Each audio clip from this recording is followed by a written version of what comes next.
I'd like to move to the Ukraine, and the food crisis is deepening. Yes. Many countries in the world are suffering, especially in the Horn of Africa. There's, they find themselves facing a high percentage of deaths between children because of the shortage of food and hunger.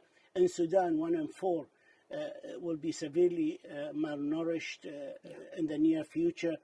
What are we doing about it? The United Nations is having talks with Turkey and with the two parties of the war, the Ukraine and the Russians. Are we any near? Is there light in the tunnel that this crisis can be averted? So this crisis can be very easily averted, but let's bust 2 myths about it.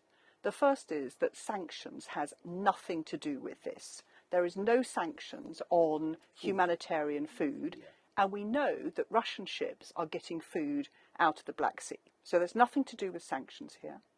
The second myth to bust is that this is about demining. It's not about demining.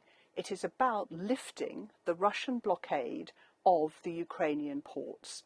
And the Russian blockade, of course, is the one that they're using to fire missiles into Odessa, as they did last night. 17 people dead already, many more injured. The Ukrainians can do a safe passage out of these ports. And that's what the deal between the UN, Turkey, Russia and Ukraine will be about. Using those safe passages, guarantees of inspections, and then getting the grain out. Because as you say, there's about 1.7 billion people around the world in 107 countries who are facing food shortages.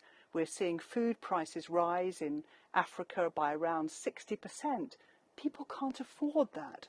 And so that's why this work is so urgent. And do you have any news about reaching an agreement with the Turks? I understand Martin Griffiths is involved, Rebecca Greenspan is heading these talks, but are there any tangible dates, times, schedules for cleaning the mines, for opening the ports and on the Black Sea? As I say, this is about persuading Russia to lift its blockade. We don't need to clear the mines. We can do this with safe passage. And I've been in close touch with Rebecca Greenspan, with Martin, who are working, Martin Griffiths from OCHA, working very closely with the Ukrainians, the Russians, and the Turks, who are playing a very important role here.